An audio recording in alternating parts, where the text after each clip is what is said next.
안녕하세요. 오늘도 여러분에게 좋은 정보를 드리려고 이렇게 이 자리에 섰는데요. 이곳은 그냥 봐서는 잘 모르실 텐데 제 뒤로 어느 지점인지는 보이시죠? 한강대교, 그리고 강변북로, 그리고 남양역 방면, 그리고 서울역 방면 모두 보이시나요?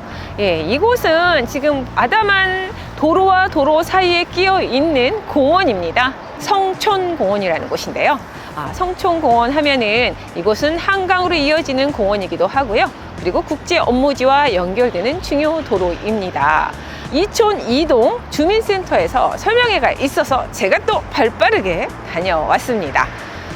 어떤 내용들일까? 이제는 너무 많이 들어서 잠꼬대를 할 지경인데요. 용산의 국제 업무지구에 대한 설명회입니다만 제가 지난 오세훈 시장의 전폭적인 기자 설명회를 우리가 모니터로 좀 보아왔습니다. 현장에 간 것은 아니죠.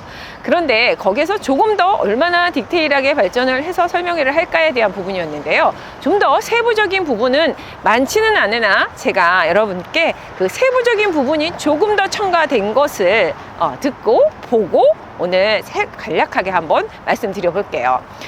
지금 우리 그 용산국제업무지구 언제부터 개발이었냐라고 말씀하시잖아요.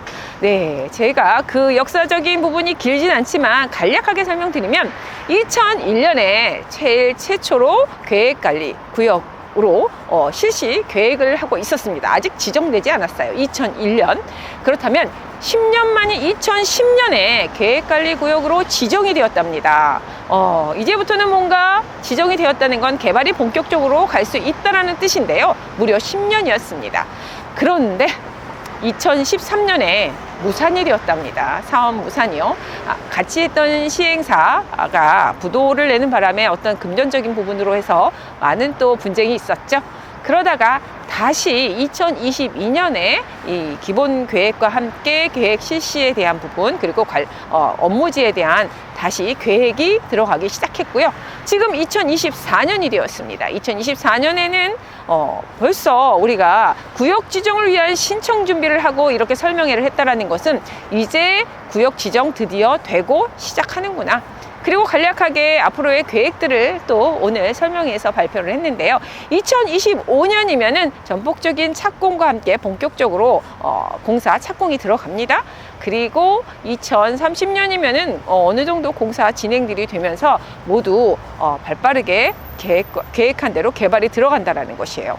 그런데 이 속에서 우리는 이제 이런 계획들을 얘기해도 조금은 양치기 소년처럼 이렇게 말만 남발되는 것이 아닐까라는 말씀을 또 하실 수 있는데요. 조금은 달랐어요. 왜냐면은 좀 더 본격적인 어떤 구체적인 안들이 나왔다는 것은 이제 곧 한다라는 어떤 신호탄이라고 볼 수 있는데 지금 하고 있는 것은 우리가 SH가 이제는 시행 주체로 바뀌었죠. 좀 다릅니다. 사기업이 아닙니다. 그리고 코레일과 SH가 파트너가 되어서 이 사업을 국제 업무지구에 대한 사업을 실시하는데 설명회에서 이렇게 얘기했습니다. 그동안에 너무 많은 긴 시간을 끌어왔습니다. 이곳은 정말 알짜의 지역입니다. 라고요. 온 우리나라의 어떤 중심축에서 서울의 한 중심부에서 이 용산이라는 곳은 많은 물류가 움직이는 허브와 같은 중심지이기 때문에 교통, 물류, 문화 모든 것의 가장 중심지인 이 알짜 노른자이가 너무 오랫동안 사업을 실패하며 끌어왔다라는 거. 그래서 다시는 실패하고 싶지 않다라고 코레일이나 SH에서 요번에 굉장히 강조를 했습니다. 더 이상 저희는 실패하고 싶지 않습니다. 이제는 정말 본격적으로 가고 싶기 때문에 굉장히 구체적인 모든 계획안을 내놓았습니다. 그러면서 주민들에게는 설명회가 어떤 설명회였을까요? 내부에 우리가 너무 많이 들어서 1000%다 800%다 업무지구가 중심지구로 들어오면서 주변에 녹지화를 위해서 녹지 시설을 40%를 넣겠다 이런 것들은 다 아는 거잖아요. 근데 거기에서 좀 더 업그레이드된 부분이 있었습니다. 이거는 주민들도 귀를 쫑긋하고 들었던 건데요. 한강로 일대와 원효로 일대와 또 관계가 있기도 합니다. 우리가 항상 어떤 주요 택지라든가 아니면 대단지의 업무지가 들어올 때는 그에 따른 도로에 관계된 것들이 굉장히 크죠. 도로가 먼저 나야 주변의 어떤 시설들을 다 수용할 수 있기 때문인데요. 바로 그 시설을 이용하는 유동 인구의 수용이겠죠. 그 유동 인구는 바로 도보를 걷기도 하고요. 또 하나 차량을 이용하기도 하고, 또 하나 대중교통수단을 이용하기도 합니다. 그럴 때 그런 도로들을 확보해야 되는데, 그 도로 확보를 위한 군데군데에 들어있는 입지들에 대한 어떤 사유지의 수용되는 부분이 어떻게 보면 인근 주민들에겐 가장 중요하죠. 어차피 코레일 안의 부지는 인근 주민의 부지는 아니지 않습니까? 하지만 인근의 사유지가 일부 수용돼야 되는 곳들이 있었습니다.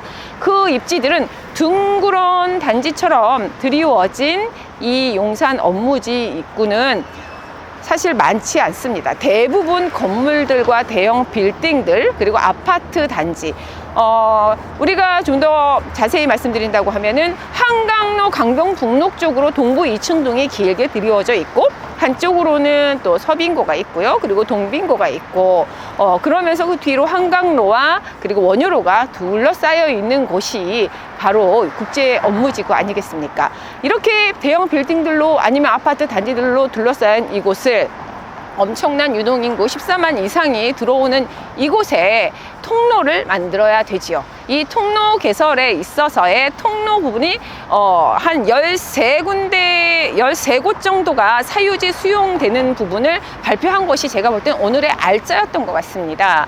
13곳 중에 가장 주요한 곳은, 이곳은 사유지는 아닙니다. 제가 서 있는 곳 중에 하나가 이곳도 또 하나 포함이 되는 곳인데요. 성촌공원은 한강로와 직결되는 출입로로서 이곳은 바로 도보를 이용할 수 있는 그런 보행 도로가 들어갈 곳인데요.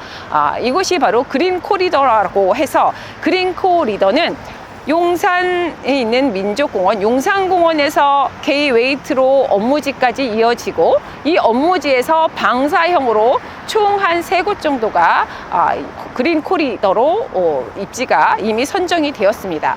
그 중에 하나가 바로 서부 이촌동, 그리고 맨 가운데 쪽으로 이동하는 것이 바로 이 성촌공원, 그리고 뒤쪽으로 바로 원효로 전자상가 쪽으로 해서 이 보행도로가 설치가 되게 되어 있습니다. 이렇게 되면서 중요한 부지들을 좀 보아야 하는데요. 사유지로 들어가는 편입되는 입지는 분명 이곳은 도로 확보를 위한 그런 입지이기 때문에 사유지로 해서 근생상가 건물들을 좀 매입을 해야 되는, 수용돼야 되는 곳인데요. 일부 주민들은 조금은 반발들도 하시긴 합니다. 왜냐하면 사유지가 포함됐을 때 수용되는 데 있어서의 어떤 금액 절충 때문에 어디나 재개발 사업지에는 그러한 또 분쟁들이 있기 마련인데요. 오늘도 조금은 설명회에서 소란한 분위기가 연출되기도 했습니다. 인근에 인접해 있는 주민들은 어떤 수용되는 부지에 관한 부분에 있어서 많은 보상을 위한 어떤 전초전으로 좀 타협을 하기보다는 조금 더 받아내기 위한 이런 것들은 자연스러울 수 있겠죠. 그래서 조금 분주하긴 했습니다만, 저희는 그곳에 계신 주민들이 보시고 계신다면은 잘 협상하셔서 좋은 결과를 받기를 좀 기원 드리고요. 그렇지 않은 다른 외지에 계신 분들 중에 이 용산에 관한 또 개발에 대해서 궁금하시다 그러면, 그럼 우리는 어떤 곳을 한번 우리도 이곳에 발을 담가 보고 싶다, 내지는 투자를 해보고 싶다, 깃발을 꽂고 싶다 할 때는 어느 곳을 공략해 보면 좋을까라는 좀 생각을 해보셔야 됩니다. 그 전에 제가 드리고 싶은 말씀이 하나 있는데요. 이 주변에 보면은 지금 용산 업무지구를 둘러싸고 말씀드린 것처럼 한강로 주변에 일부 어떤 그 단지들이 있죠. 그러니까 근생시설이라든가 이종 일반 주거지 시설들, 그리고 한강변 쪽에서는 동부 이촌동에 아파트촌이 있습니다. 그리고 뭐 시범 아파트나 증산 아파트 등, 그리고 원효로 쪽에는 또 원효로 3가, 4가, 2가 일대에 대한 또 주민들, 이종 일반 주거 시설들이 있죠. 이곳에 계신 주민들도 모두 많이 참석하셨는데요. 그 주민들은 이렇게 말씀하셨습니다. 질의 시간에 하시는 말씀이, 국제 업무지구가 들어올 때 주변 시설이 너무 난잡하지 않더냐. 그러니까 우리도 같이 개발을 빨리 할 수 있게 같이 도와달라. 우리에게 많은 좀 용적률 혜택도 주고 빨리빨리 다른 데보다 진행을 빨리 할 수 있게 해달라라는 이런 또 질의응답을 하셨는데, 어떻게 보면 건의사항이죠. 하지만 SH나 코레일에서는 그곳은 어떤 지금 엄밀히 말해 국제 업무지구에 들어가는 부지는 아니기 때문에 저희는 저희 사업만 합니다. 그렇지만 주변 주민들께서도 주민자치적으로 사업들을 진행하시면 될 것 같습니다 라고 좀 별개라고 선을 긋기도 했습니다. 그렇다면 예, 맞습니다. 주변에 지금 말하고 있는 어떤 신속통합기획이라든가 모아타운이라든가 주민자치, 주민제안 뭐 이런 방식들이 많은 사업들이 이루어지고 있습니다만, 이곳은 국제 업무지구와 연계해서 하기보다는 각자 해야 되는 부분입니다. 하지만 여러분, 오늘의 알짜는 바로 이것입니다. 앞으로 이 업무지구가 들어왔을 때 주변에 진입로라든가 이런 것들은 꼭 확보를 해야 된다는 얘기죠. 이거는 주민자치로 가는 것이 아니라 이 업무지에 그 커다란 빌딩 숲과 그 많은 유동 인구를 모두 수용하려면 도로 진입로는 꼭 있어야 한다. 보행도로든 아니면 차량도로든 이것은 꼭 확보를 해야 되기 때문에 수용이 되어지는 일부 게이트들을 눈여겨보셔야 되는데요. 그 게이트 중에 가장 중요 게이트로 볼 수 있는 건 원효로 쪽을 한번 보십시오. 원효로 쪽에는 딱 한 곳만 게이트로 표시가 되어 있습니다. 지금 보시는 것처럼 원효로 쪽입니다. 원효로는 지금 성촌공원이라고 하는 곳으로 해서 쭉 막혀 있어요. 그렇기 때문에 게이트로 해서 나올 입지는 저 제 뒤로 보이는 오피스텔들이 보이실 거예요. 그리고 빌딩들도 보이실 겁니다. 그 사이 길을 지금 통로로 확보를 해야 되기 때문에 그곳에 한 사유지 근생 상가가 한 4층짜리가 있습니다. 굉장히 오래되고 낡았는데요. 용산의 원효로 다목적 체육관이라고 해야죠. 원효로 다목적 체육관과 마주보고 있는 근생 시설 상가가 바로 요번에 매입해야 되는 수용지로 좀 편입이 되었더라고요.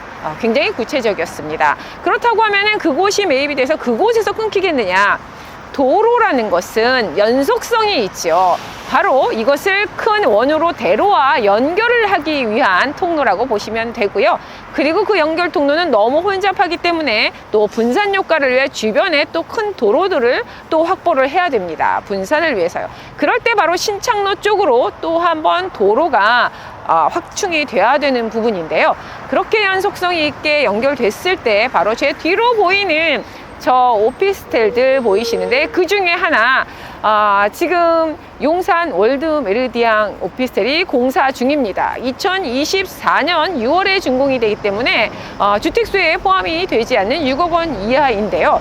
이것이 바로 중요한 입지인데, 노선형 상업시설에 대한 재개발 아십니까? 노선형 상업시설 재개발은요, 용적률을 1100%나 주는 재개발인데, 이곳은 어떤 의의냐? 용적률을 인센티브를 더 주는 대신에 업무지구에 대한 기반 시설들을 넣으라는 것입니다. 업무지구에 대한 기반 시설들은 오피스 상가 내지는 그에 따른 비즈니스 숙박, 관광 숙박 시설들을 넣어서 기반 시설로 너희들이 개발을 한다고 하면은 용적률을 1100%까지 주겠다. 그리고 그 부지는 도로도 확충을 해야 되는 8m 도로와 4m 도로를 다 사이에 확보하고 끼고 있기 때문에 이곳은 도로 확장도 같이 가야 하니까 용적률 높여서 개발도 하고 도로 확장도 같이 가야 한다라는 그런 입지라는 것이죠. 그래서 우리가 업무지구 내부는 개인이 투자할 수 있는 곳은 없어요. 그것은 코레일과 SH의 몫이고, 앞으로 입찰이 된다면 개인이 아닌 대기업들이 그것을 너도 나도 발다투어 롯데타워처럼 현대타워, 삼성타워들이 들어가겠죠. 그러면 주변의 개인들, 주변 시설들 제가 말씀드린 것처럼 주민자치적으로 신속통합도 하고, 그리고 모아타운도 하고, 역세권 재개발도 하고 다 하지만 그보다 먼저 도로 확보를 위한, 그리고 기반 시설을 확충해야 하는 입지가 제1차로 연관되어서 지원이 되어야 되는 입지를 보시라고 말씀드립니다. 그것이 바로 도로 진입, 특히 보행도로보다는 차량 도로겠죠. 도로 진입로에 대한, 그리고 그 주변의 업무 시설로, 기반 시설로 들어가야 되는 그 입지, 그런 곳의 입지는 특징이 하나 있습니다. 우리가 노선형 상업시설은 꼭 대로변에 위치해 있어야 되는 부분 때문에 상업시설을 꼭 끼워 있어야 한다는 거.